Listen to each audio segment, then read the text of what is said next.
Hello दोस्तों, welcome to toppers तक। आज की इस क्लास में क्लास 9th की फिजिक्स आपकी फिर से कंटिन्यू हो रही है। ठीक है दोस्तों, प्रीवियस क्लासेस में हमने आपकी फिजिक्स क्या होती है उसके बारे में पढ़ा था।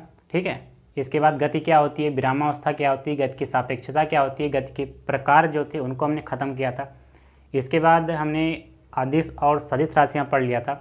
आज की क्लास में पहले हम क्या पढ़ेंगे, अदिश और सदिश राशियों में अंतर पढ़ेंगे। ठीक है दोस्तों, पेपर में ज़रूर पूछा जाता है कि अदिश और सदिश राशियों में अंतर लिखिए। तो देखिए आज की क्लास में हम क्या क्या पढ़ेंगे, अदिश और सदिश राशियों में अंतर पढ़ेंगे।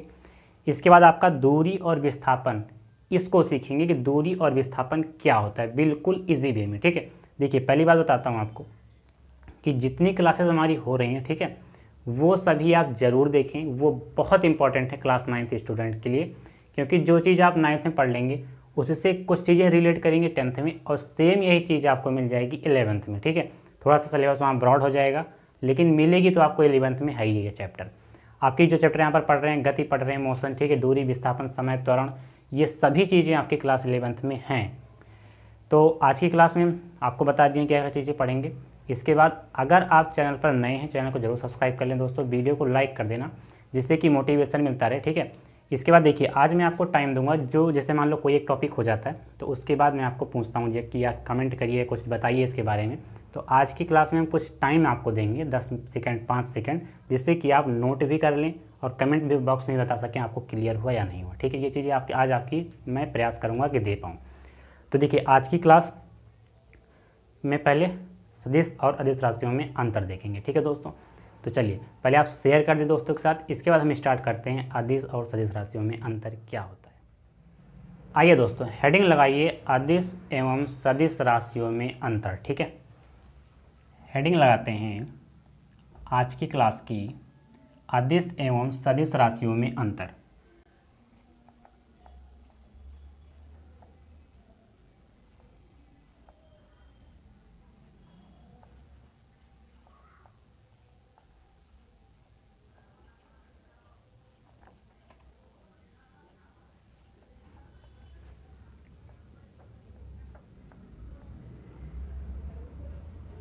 देखिए दोस्तों, एक तरफ हम क्या करते हैं, अदिश राशियाँ लिखते हैं और एक तरफ हम लिखते हैं सदिश राशियाँ। ठीक है, तो पहले लिखते हैं अदिश, फिर इसके बाद सदिश।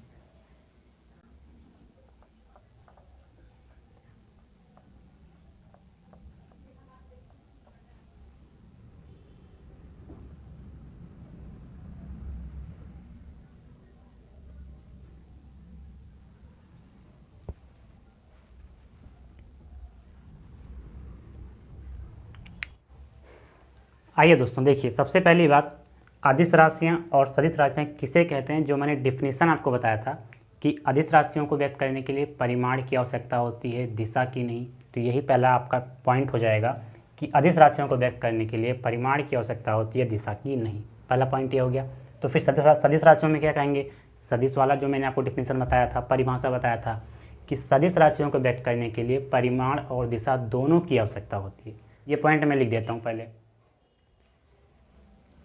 देखिए दोस्तों, पहला आपका जो अंतर है दोनों में, क्या कि अदिश राशियों को व्यक्त करने के लिए परिमाण की केवल आवश्यकता होगी, सदिश राशियों को व्यक्त करने के लिए परिमाण और दिशा दोनों की आवश्यकता होगी। जैसे मैंने कल आपको उदाहरण के थ्रू भी समझाया था कि जैसे मान लो चाल है, ठीक है, आप अपने घर से अपने स्कूल मान लो आप 25 किलोमीटर प्रति घंटे की चाल से जाते हैं। ठीक है, तो इसमें केवल 25 घंटे केवल परिमाण आपकी आवश्यकता होगी। ठीक है, इसमें ऐसा नहीं होगा दिशा की आवश्यकता होगी, क्योंकि 25 किलोमीटर है तो केवल 25 किलोमीटर। ठीक है, लेकिन मैंने आपसे बताया था सदिश राशियाँ, जैसे मान लो बल है, आप कोई वस्तु नीचे से अगर मान लो उठा रहे हैं, 5 न्यूटन का अगर आपने बल लगाया तो ये चीज़ें कहनी रॉन्ग हो जाएंगी, क्योंकि 5 न्यूटन का बल आपने कहाँ लगाया, ऊपर की तरफ लगाया। ठीक है, तो इसमें परिमाण और दिशा दोनों की आवश्यकता होगी। एक अंतर आपका हो गया। दूसरा अंतर सुनना, दूसरा अंतर होता है जो आपका इसका दूसरा पॉइंट है उसे सुनना। अदिश राशियाँ, ठीक है, इन्हें गणित के सामान्य नियम द्वारा जोड़ा, घटाया या गुणा भाग किया जा सकता है। जैसे आप 2 2 4, 4 3 7, 3 2 5, ठीक है, इस तरह से आप जोड़, घटाया या गुणा भाग कर सकते हैं अदिश राशियों को। लेकिन सदिश राशियाँ क्या कहती हैं कि इन्हें गणित के सामान्य नियम द्वारा जोड़ा, घटाया नहीं जा सकता। देखिए इनका एक अलग सिस्टम चलता है सदिश राशियाँ। ठीक है, ये आप 11th क्लास में थोड़ा और डिटेलिंग में पढ़ेंगे। ये जो हैं ये सदिश बीजगणितीय को फॉलो करती हैं, ठीक है। ये गणित के नियमों को फॉलो नहीं करती, ये सदिश बीजगणित एक अलग सिस्टम है। आप 11th क्लास में अच्छे से पढ़ेंगे। 12th क्लास में अगर आप मैथमेटिक्स लेंगे तो वहाँ पर इसका चैप्टर पूरा है, वेक्टर अलजेब्रा, ठीक है। तो पहली बात आपको क्या समझनी है कि परिमाण की आवश्यकता होगी, दिशा की नहीं। इसमें परिमाण और दिशा दोनों की आवश्यकता होगी। दूसरी पॉइंट मैंने आपको बताई है कि इन अदिश राशियों को व्यक्त करने के लिए आपको गणित के सामान्य नियमों द्वारा जोड़ा घटाया जा सकता है, लेकिन सदिश राशियों को व्यक्त करने के लिए गणित के सामान्य नियमों द्वारा जोड़ा घटाया गुणा भाग नहीं किया जा सकता, ठीक है दोस्तों। दूसरी पॉइंट हो गई। अब मैं इसको लिख देता हूँ पहले। आइए दोस्तों देखिए, दूसरा पॉइंट मैंने आपको लिख दिया है कि गणित के सामान्य नियमों के अनुसार इन राशियों को जोड़ा घटाया तथा गुणा भाग किया जा सकता है, ठीक है। इनका सिस्टम सही हो गया कि जोड़ घटा गुणा भाग इनको कर सकते हैं अदिश राशियों को, लेकिन सदिश राशियों को, इन राशियों को गणित के सामान्य नियमों के द्वारा जोड़ा घटाया गुणा भाग नहीं किया जा सकता, ठीक है दोस्तों। तो 2 पॉइंट अगर आपको क्लियर हो गए हों तो कमेंट में लिखिए यस। मैं 5 से 6 सेकंड का टाइम देता हूँ, आप लिखिए कमेंट में यस।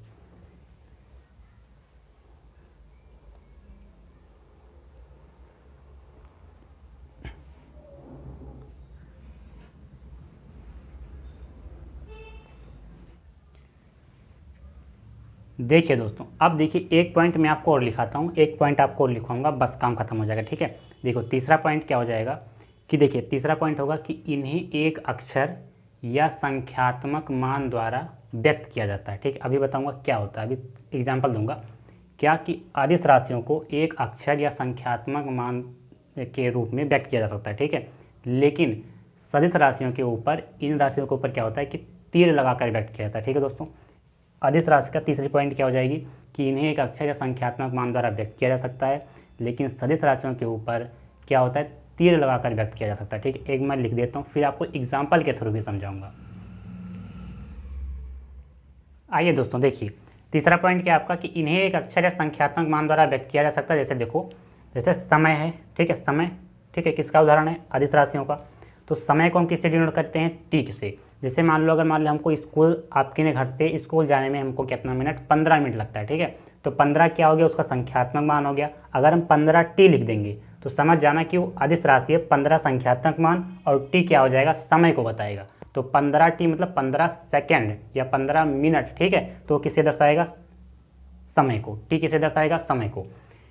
इन राशियों के ऊपर तीर लगाकर व्यक्त किया जा सकता है, किसे, सदिश राशियों को। जैसे देखो, त्वरण है, त्वरण को हम किससे, एक्सीलरेशन इंग्लिश में कहते हैं, ए से दर्शाते हैं। ए के ऊपर जब तीर लग जाएगा तो त्वरण क्या है, सदिश राशि का उदाहरण। और कभी भी आपको किसी भी बुक में अगर आपको किसी भी भौतिक राशि के ऊपर तीर लगा हुआ मिल जाए तो क्या जान जाना कि वो सदिश राशि है। जैसे क्या होता है इसका उदाहरण, और क्या होता है, बल। बल को किससे डिनोट करेंगे, या फोर्स से। बल है, ये क्या है, बल है, ये बल है, ठीक है। बल के ऊपर ऐसे तीर लगा रहता है, तो बल के ऊपर तीर अगर कहीं मिल जाएगा तो आप जान लेना कि बल कैसा है, सदिश राशियाँ हैं। जैसे आप बल हो गया वेग, वेग को आप वी से डिनोट करते हैं, ऐसे वी से, और वी के ऊपर अगर ऐसे तीर, तो इस तरह से हम सदिश राशियों को डिनोट करते हैं, निरूपित करते हैं, व्यक्त करते हैं, ठीक है, तीर लगाकर। क्या, राशियों के ऊपर क्या, तीर लगाकर, ठीक है। ये वेक्टर इसे कहते हैं, वेक्टर, वेक्टर, ठीक है। तो इस चीज़ों को आप समझ पाए होंगे। तो देखिए 3 पॉइंट आपके हो गए। इतना मैं आपको डीपली समझा रहा हूँ ताकि आपको याद ना करना पड़े, यहीं से याद हो जाए, ठीक है दोस्तों। तो देखो 3 पॉइंट आपके हो गए। अगर आपके तीनों पॉइंट समझ में आए तो तीनों पॉइंट के लिखिए हाँ या यस सर समझ में आया, ठीक है। कमेंट में आप लिख दें, 5 सेकंड का टाइम देता हूँ।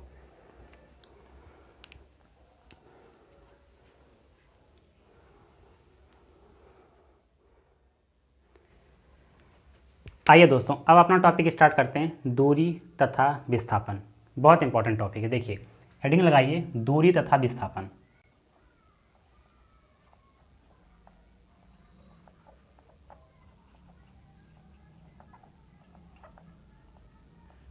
इंग्लिश में से कहेंगे डिस्टेंस एंड डिस्प्लेसमेंट।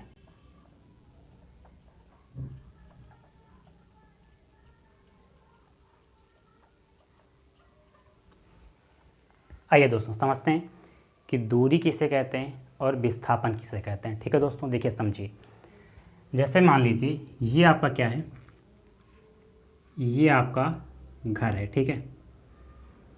ये आपका क्या हो गया, घर हो गया, ये आपका हो गया घर। और ये आपका क्या हो गया, स्कूल।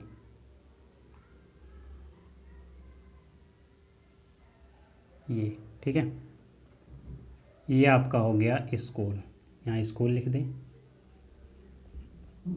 और ये आपका हो गया घर, ठीक है। देखो पहले समझेंगे हम दूरी किसे कहते हैं, ठीक है मेरे भाई, डिस्टेंस किसे कहते हैं। देखो अब हम समझते हैं, देखो ये हो गया आपका घर, ये हो गया आपका स्कूल। स्कूल से, आपके घर से स्कूल तक जाने के लिए मान लो 2-3 रास्ते हैं, एक रास्ता मैं बनाता हूँ ये, ठीक है। ये आपका रास्ता है आपके घर से स्कूल जाने के लिए। आप स्कूल के लिए तैयार हुए, ये इस पथ को आपने, इस रास्ते को आपने फॉलो किया, ठीक है। ये आप स्कूल पहुंच गए। अब देखिए ये जो आपका घर है इसे हम कहते हैं प्रारंभिक स्थिति, ठीक है। ये जो आपका घर है, जब आप घर से स्टार्ट करेंगे जाना तो इसे हम क्या कहेंगे दोस्तों, प्रारंभिक स्थिति कहेंगे, ठीक है। लिख लेते हैं,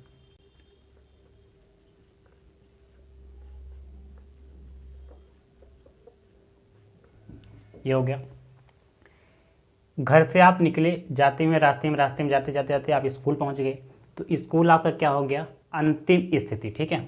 क्या हो जाएगी आपकी अंतिम स्थिति।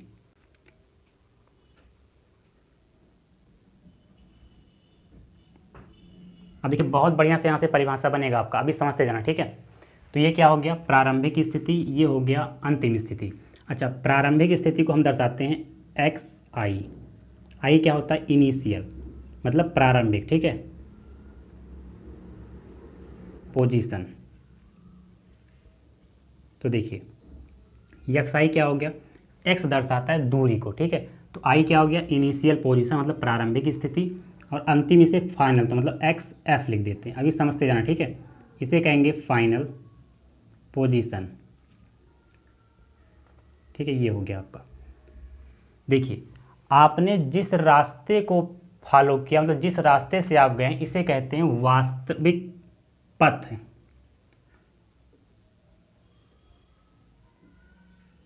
वास्तविक पथ। अब देखो आपका जो डिफिनीशन है, परिभाषा है, वो एकदम तैयार हो गया। देखो परिभाषा कैसे होगा कि देखो दूरी का परिभाषा तैयार, प्रारंभिक स्थिति और अंतिम स्थिति के, ठीक है, प्रारंभिक स्थिति और अंतिम स्थिति के बीच तय किए गए कुल वास्तविक पथ की लंबाई को हम क्या कहते हैं, दूरी कहते हैं। समझते जाना कि किसी वस्तु की, मान लो किसी वस्तु मतलब कोई भी चीज़ है, किसी वस्तु की प्रारंभिक स्थिति और अंतिम स्थिति के बीच तय किए गए वास्तविक पथ की कुल लंबाई को हम क्या कहते हैं दोस्तों, कुल लंबाई को हम क्या कहते हैं दोस्तों, दूरी कहते हैं। ये देखिए दूरी की परिभाषा आपकी हो गई। फिर से एक बार लिखना कि किसी वस्तु के प्रारंभिक स्थिति और अंतिम स्थिति के बीच तय किए गए कुल वास्तविक पथ की लंबाई को हम क्या कहेंगे दोस्तों, दूरी कहेंगे। समझ पाए? तो मैं पहले दूरी की परिभाषा लिख देता हूँ, फिर आपको एक बार समझाऊंगा, फिर हम विस्थापन समझेंगे। पहले मैं दूरी की परिभाषा लिखता हूँ। अगर आपको दूरी समझ में आया ना तो आप कमेंट में लिखिए यस, तब तक मैं दूरी की परिभाषा लिख देता हूँ।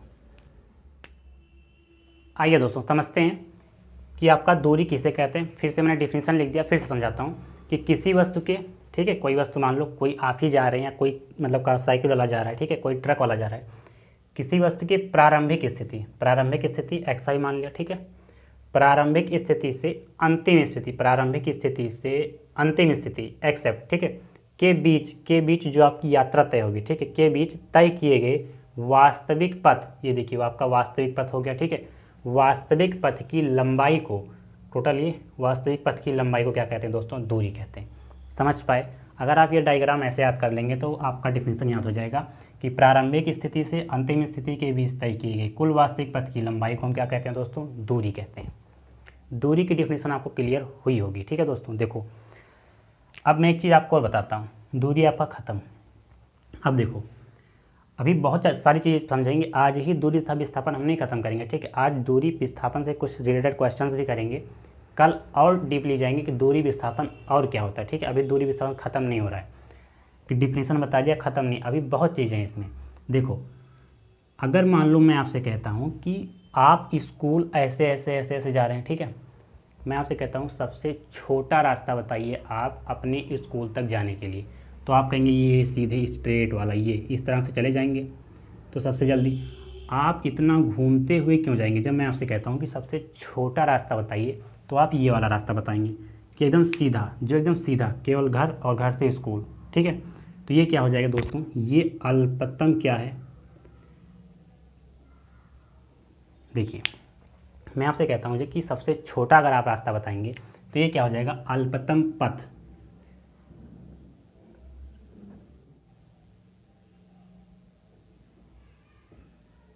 ठीक है, छोटा रास्ता, आप ऐसे कह लें, छोटा रास्ता।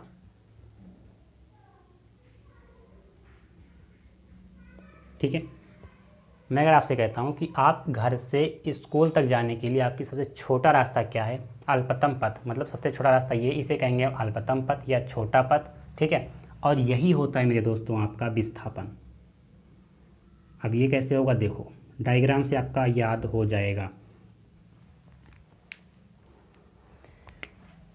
विस्थापन देखना, किसी वस्तु की प्रारंभिक स्थिति और अंतिम स्थिति के बीच सबसे छोटे रास्ते को, सबसे अल्पतम पथ को हम क्या कहते हैं? विस्थापन कहते हैं। कैसे याद करेंगे? किसी वस्तु के प्रारंभिक स्थिति से अंतिम स्थिति के बीच, ठीक है, जो सबसे छोटा रास्ता होगा, सबसे अल्पतम पथ होगा, उसे हम क्या कहेंगे दोस्तों? विस्थापन कहेंगे। देखिए, विस्थापन हो गया आपका प्रारंभिक से अंतिम स्थिति के बीच सबसे जो छोटा रास्ता होगा उसे क्या कहेंगे दोस्तों? विस्थापन कहेंगे। सीधा स्ट्रेट, ठीक है, जो सबसे छोटा शॉर्टेस्ट डिस्टेंस को क्या कहते हैं? विस्थापन कहते हैं। विस्थापन की भी परिभाषा मैं लिख देता हूँ, फिर से एक बार आपको समझाता हूँ।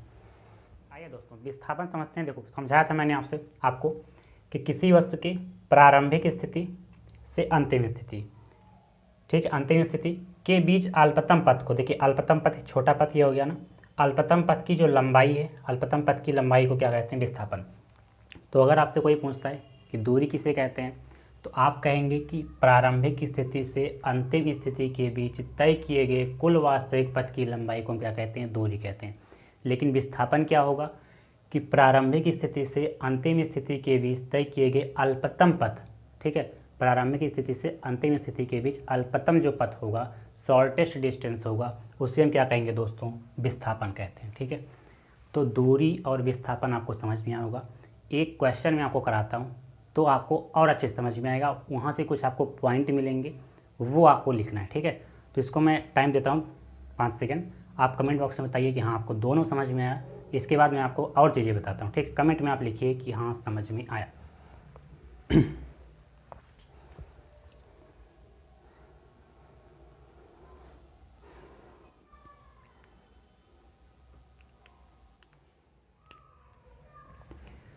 आइए दोस्तों, एक क्वेश्चन मैं आपको बताता हूँ। देखो, जैसे आप जानते हैं संख्या रेखा, आप जानते हैं संख्या रेखा, ठीक है, 6-7 में भी पढ़ा होगा आपने, 8 में ज़रूर पढ़ा रहा होगा।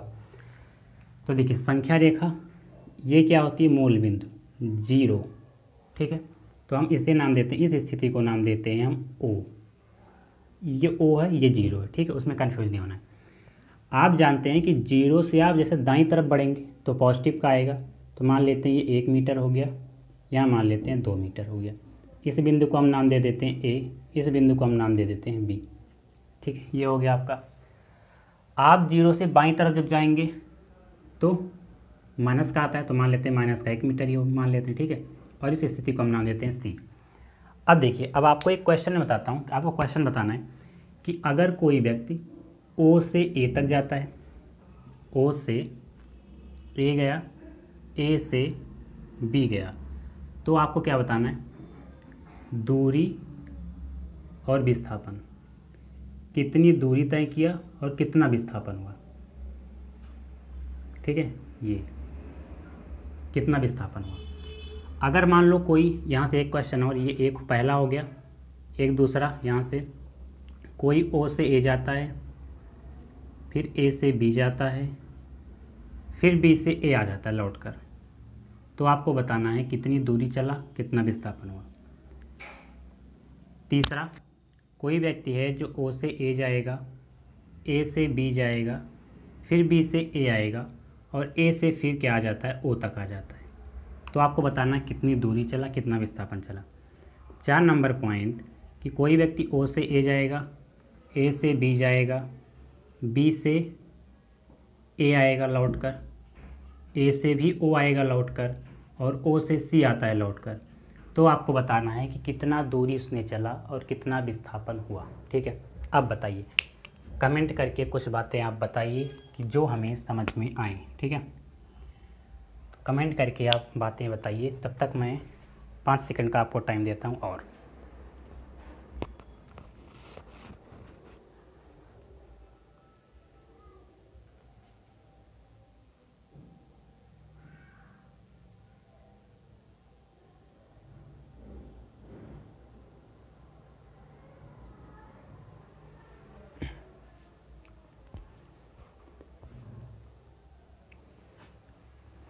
आइए दोस्तों, मैं आपको समझाता हूँ। देखिए, मैं क्या पूछ रहा हूँ, आप समझिए कि अगर कोई, देखो पहला, अगर कोई ओ से ए जाता है, ओ से ए तक गया तो कितना डिस्टेंस कवर किया, 1। देखिए, ओ से ए तक गया, मान लेते हैं मीटर में समझ लो पहले। ठीक है, तो ओ से ए तक जाता है तो कितना तय करता है, 1 मीटर। ठीक है, तो दूरी कितनी हो जाएगी, 1। अभी ओ से ए तक गया है, अब फिर उसने ए से बी तक गया। पहले वो ओ से ए तक जाता है, फिर ए से बी तक गया, तो ओ से ए तक कितना गया, 1। और फिर ए से बी तक कितना जाएगा दोस्तों, 1 ही तो जाएगा। देखो 1 यहाँ है, 1 यहाँ है, तो कितनी मीटर डिस्टेंस कितनी है, 1 ही का तो है। देखो 1 से 2, तो 1 ही का डिस्टेंस है, तो प्लस कितना हो जाएगा, 1। तो दूरी कितनी हो गई आपकी, 2। बात समझ पाए दोस्तों। अब विस्थापन में देखिए क्या होगा, विस्थापन कैसे होगा। देखो, कोई ओ से ए जा रहा है, ओ से ए तक जाता है और ए से बी तक जाता है। ओ से ए गया, ए से बी गया। मैंने आपसे बताया था कि दूरी क्या होती है, प्रारंभिक और अंतिम बिंदुओं के वास्तविक पथ की लंबाई। लेकिन विस्थापन मैंने क्या कहा था, प्रारंभिक और अंतिम दोनों के शॉर्टेस्ट डिस्टेंस, छोटा डिस्टेंस। तो देखो, अगर वो ओ से ए तक जाता है और ए से बी तक जाता है तो दूरी भी यही है और सबसे छोटा रास्ता भी यही है। ऐसा तो नहीं था ना उसने घूम कर जाता था, तो दूरी भी यही थी और छोटा रास्ता भी यही था। तो कितना तय करेगा, ओ से ए जाएगा, ए से बी, तो विस्थापन कितना हो जाएगा, 2 का।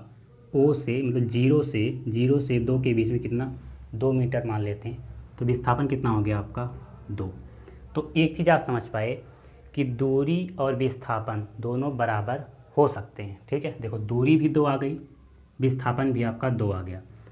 दूरी क्या था कि प्रारंभिक और अंतिम बिंदु के बीच की वास्तविक पथ की लंबाई, तो 0 से 2 तक, पहले 0 से 1 तक गया, 1 से 2 तक गया, तो 2 आ गया। विस्थापन भी आपका सबसे छोटा रास्ता भी वही है, जो दूरी का था वही छोटा रास्ता भी है। ठीक है, तो क्या हो जाएगा, 0 से 2 कितने मीटर, 2 मीटर मान लेते हैं। ठीक है, अब देखो कहता है ओ से ए तक जाता है, ओ से ए तक गया 1, ए से बी तक जाता है, ए से बी तक जाता है प्लस का 1। देखो दूरी जितना वो चलेगा टोटल जोड़ा जाएगा, और विस्थापन क्या होगा, केवल प्रारंभिक और अंतिम बिंदुओं को आपको देखना होगा। दूरी जितना वो चलेगा, जितना वो चल रहा है सब जोड़ो, लेकिन विस्थापन में केवल प्रारंभिक देखो और अंतिम देखो, बस प्रारंभिक और अंतिम के जो बीच की डिस्टेंस है वही आपको केवल लिखनी रहेगी। ठीक है, विस्थापन है, याद रहना। तो देखिए ओ से ए तक गया, 1 हो गया, ए से बी तक जाता है, ए से बी तक जाएगा तो भी 1 आएगा, दोनों के बीच की डिस्टेंस 1 है। फिर बी से ए तक वापस लौटा है, देखो बी से ए तक भी वापस लौटता है। ठीक है, तो बी से ए तक की डिस्टेंस कितनी है, बी से ए 1 है, तो प्लस 1 कर लो, बी से ए प्लस 1 कर लिया, कितना हो गया आपका, 3 आ गया। अब विस्थापन मैंने कहा था केवल प्रारंभिक देखो और अंतिम देखो। तो देखिए प्रारंभिक कितनी है, ओ यहाँ है, अंतिम बिंदु कौन सा है आपका, मतलब ए है आपका, तो अंतिम बिंदु क्या है, ये। तो प्रारंभिक आपकी हो गई ओ, प्रारंभिक आपका हो गया ओ, अंतिम आपका हो गया ए, तो इन दोनों के बीच की दूरी कितनी है, 1 की है, तो आपकी कितनी आ जाएगी, 1 आ जाएगी। ठीक है, बात को समझ पाए। दूरी में आपको जितना चल रहा है वो टोटल लो, और विस्थापन में केवल प्रारंभिक देखो, प्रारंभिक क्या था, ओ आपने पकड़ लिया, अंतिम क्या था, ए आपने पकड़ लिया, दोनों के बीच की दूरी 1 है, 1 लिख दिया, वही आपका विस्थापन। जैसे ये समझो, दूरी निकालना है, ओ से ए जाता है, ओ से ए जाएगा, 1 आएगा, 1 मीटर आएगा, 1 लिख लो। ए से बी जाएगा, 1 आ गया, 1 लिख लो। बी से ए आता है, बी से जितना चलता है सब लिखो, 1 आ गया।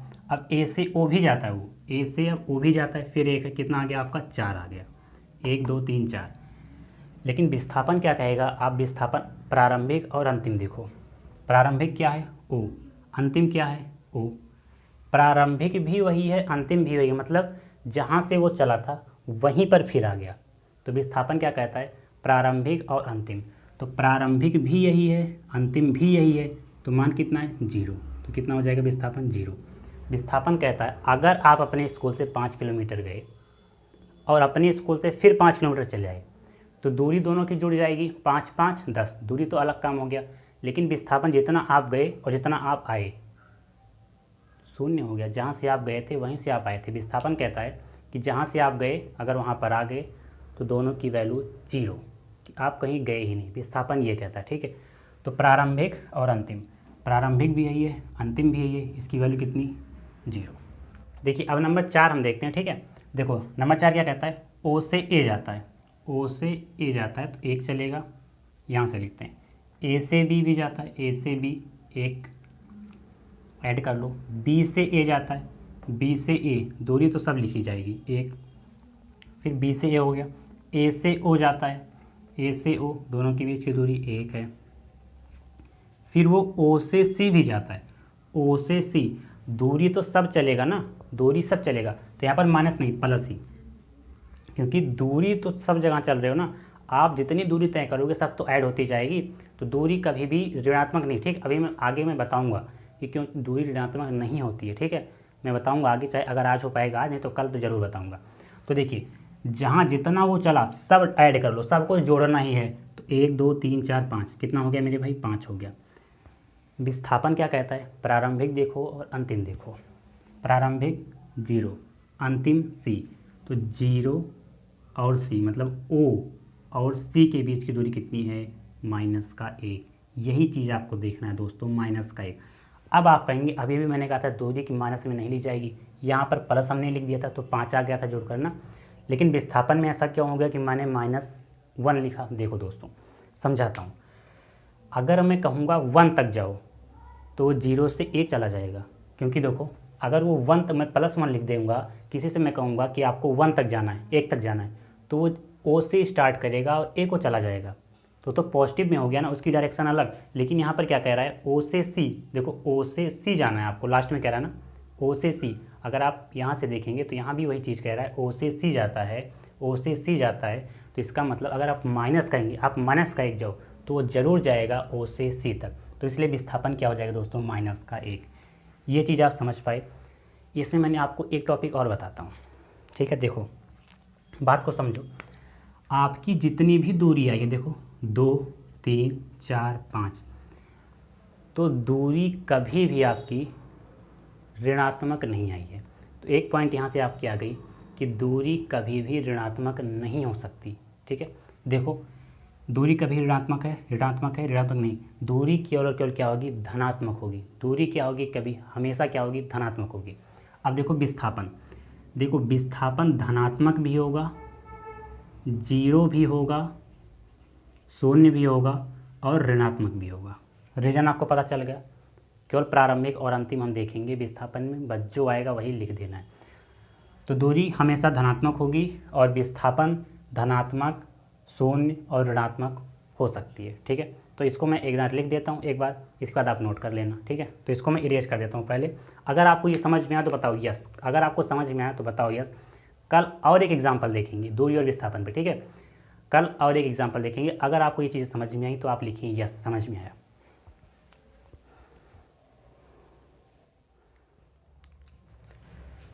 आइए दोस्तों, अब मैं जो आपका पॉइंट है कि दूरी हमेशा धनात्मक होती है, ऋणात्मक 0 नहीं हो सकती, ठीक है। दूसरा पॉइंट कि विस्थापन ऋणात्मक, धनात्मक और 0 हो सकता है, ठीक है। मैं इसको लिख देता हूँ। देखिए दोस्तों, जो मैंने आपको पॉइंट बताया था कि दूरी कभी भी 0 या ऋणात्मक नहीं हो सकती, रीज़न क्या था मैंने आपको बता दिया था अभी, कि दूरी के जितने भी आपके वैल्यू आई थी सब धनात्मक थी। तो चाहे आप इस जो पॉइंट आपको मैंने लिखवाई इसको आप शॉर्ट में लिख लेना कि दूरी हमेशा धनात्मक होती है, चाहे टोटल लिखना या चाहे केवल लिख देना कि दूरी हमेशा धनात्मक होती है, ठीक है। लेकिन अगर आप विस्थापन देखेंगे तो विस्थापन 0 भी होगा, 0 भी आया था, ऋणात्मक भी आया था, धनात्मक भी आपका आया था ना, तीनों वैल्यूज़ आई थी, 0 भी आया था, ऋणात्मक भी आया था, धनात्मक भी आया था, हो सकता है। तो आज की क्लास में इतनी चीज़ें हो गई। कल की क्लास में हम दूरी विस्थापन से और क्या पॉइंटें बन सकती हैं उसके बारे में भी डिस्कस करेंगे, क्वेश्चंस क्या क्या बन सकते हैं उसके बारे में भी हम डिस्कस करेंगे। आज की क्लास में मेरे भाई बस इतना ही रहता है, ठीक है। कल की क्लास में मिलेंगे और अच्छे तरीके से। तो आज की क्लास अगर आपको पसंद आई तो वीडियो को लाइक ज़रूर कर देना, दोस्तों के साथ शेयर कर देना, जितने दोस्त आपके नहीं आते सबको बुला करके लाओ, जिससे कि एक पढ़ाई में अलग मज़ा आ पाए, जिससे कि आपके हर एक क्वेरी दूर हो पाए, ठीक है। तो सभी दोस्तों को आप लेकर आना। इसके बाद अगर आप चैनल पर नए, चैनल को सब्सक्राइब कर देना, दोस्तों के साथ शेयर कर देना। So thanks for watching, please subscribe the channel and press the bell icon for daily notification. I will meet you next session. जय हिंद मेरे भाई।